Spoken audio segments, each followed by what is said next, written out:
The Lord be with you.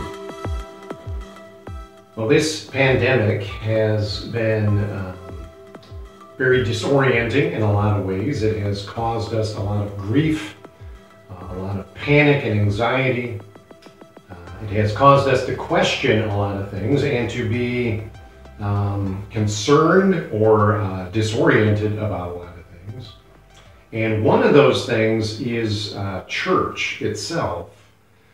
I have noticed that we have had a lot of questions, a lot of anxiety, a lot of agitation about what exactly should be going on, what exactly it means that certain things can't go on.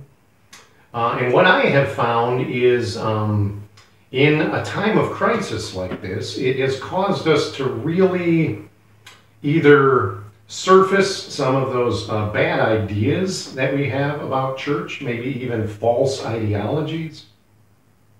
And maybe it's posed a good opportunity for us to be able to rethink or remember what church is in the first place. So one of the things I would like to do is sort of a short series, kind of these bite-sized theology segments on maybe what church was, where it came from, how we got to where we are today, and maybe even how we've gotten off course from what we were originally intended to be. Maybe a bunch of baggage that we've connected with church that isn't necessarily healthy in our consumerist culture. And just ways to, what I would say is sort of rethink church, but maybe even more, maybe a better word is remember church. Remember what it was in the first place. So some of the things that I think we've sort of thought about church, especially when it closed and people couldn't physically go. And even now, for us, when this is being recorded at least, there are places where you can have some small in-person gatherings, certainly with a lot of limitations and a lot of restrictions. We're one of those places. But it has caused us to think that church is a place you go, and when the building closes, you think, I can't go to church. And that isn't necessarily true. We think about church as activities that we do. If I can't do these sorts of things, then somehow I haven't participated in church. We think about church maybe even as routines that we follow. And unfortunately, all of those things aren't necessarily church or the nature of the church. So the question is, coming through a pandemic and even coming out of a pandemic, Lord willing, at some point, will we emerge in healthier ways? I remember this was a question I asked when lockdown started happening in the first place. My fear, my concern is there's really two different outcomes for this. You can either come out healthier with a better appreciation and a better understanding of what church is, or you can come out even more damaged, having decided what you thought was church, since it couldn't exist, then maybe it wasn't that important in the first place. Maybe you can carry on or do things without kind of those familiar routines that you had before. And I want to kind of parse that out. I want to kind of navigate those waters and figure out what church is supposed to be. And maybe a better question before we get to what is the church is where did the church come from? If you are thinking primarily in terms of anthropology and sociology, these ideas that the church is an organization, an institution created by human beings, then that's the first problem. Biblically speaking, and that's what I want to trace as sort of the biblical story and how it informs us of what church is. It has very little to do with humanity and everything to do with God. The church is a supernatural institution.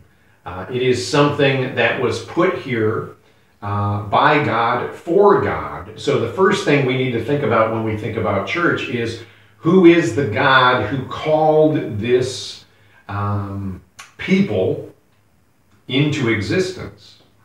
And I want to think about, in this first installment, of God as the God on mission.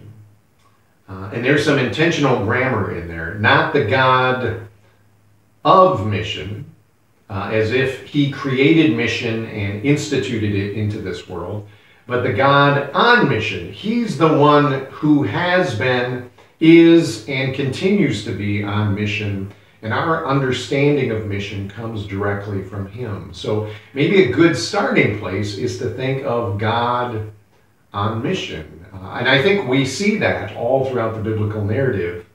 So right in the beginning, as God is getting ready to create, you see that the Spirit is hovering or brooding over the face of the deep. There is this darkness there, this instability, this thing that is not quite yet what it is supposed to be. So God is the one who steps into that, and in creation brings about some kind of order, beauty, things that can grow and flourish and expand. There are firm boundaries put in place between sky and sea and land, and God brings all of these creatures and organisms into place in order to bring some kind of order, some kind of structure, some kind of purpose to all things. That is part of God's mission. We see that that mission actually continues when humanity disorders all things on behalf of God. So in the midst of this primeval history, when you have nations being formed and cultures being developed, you have all of them coming out of disorder.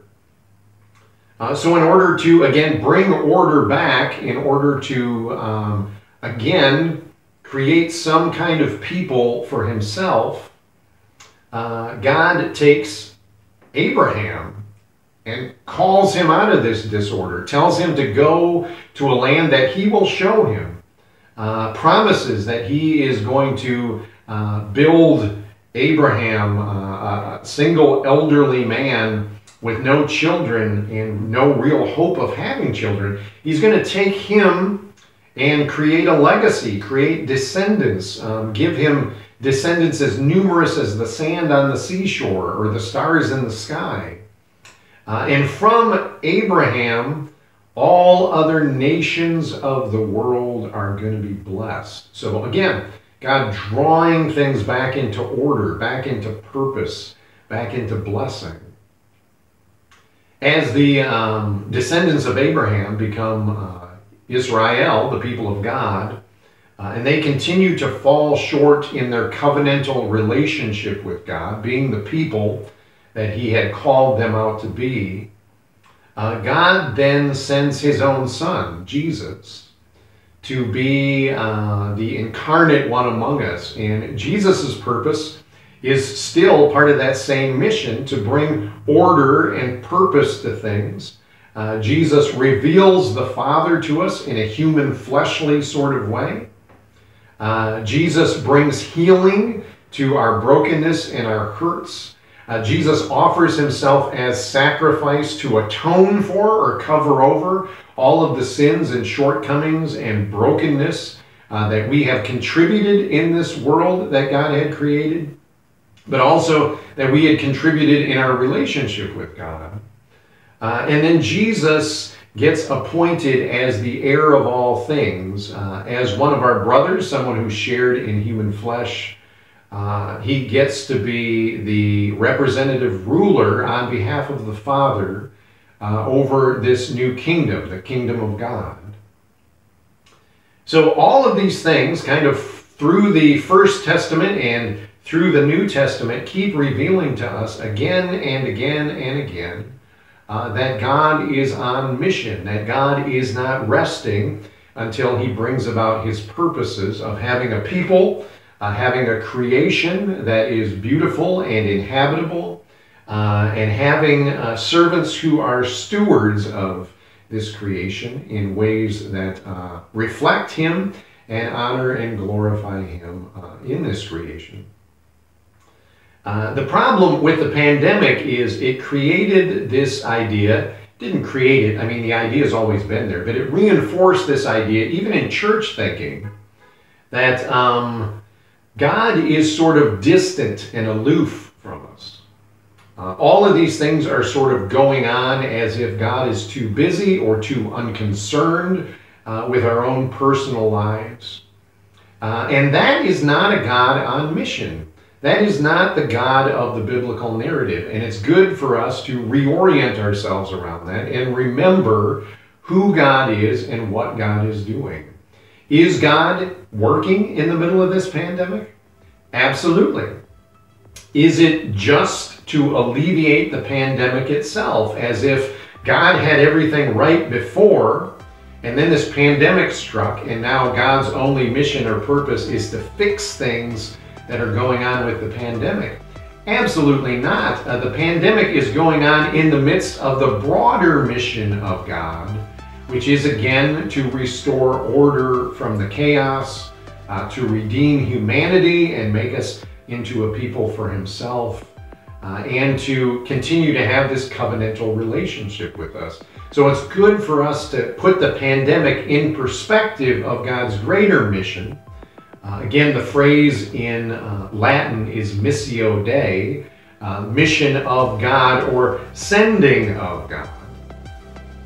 And then we can start asking the question, okay, what then, since the days of Jesus, is God doing in this world and for this world? And that's what makes some of the parting words of Jesus in the Gospels so powerful. In John's Gospel, one of the things Jesus says to the disciples in the upper room after his resurrection is, "As the Father has sent me, so I send you." Part of God's mission, God's sending, is to conscript his people into joining that mission. And that's going to be the thing that we talk about in the next installment. For this first one, just a reminder, God is not asleep. God has not abandoned us. God has not forgotten about us. This pandemic did not take God by surprise. And just because church doors are closed in a lot of places doesn't mean that God is closed off to us. God is God on mission. And that mission continues even to this day until Jesus comes back again. So we'll talk more about that soon. And until then, in these days of ongoing pandemic, may the peace of God be with you. Amen.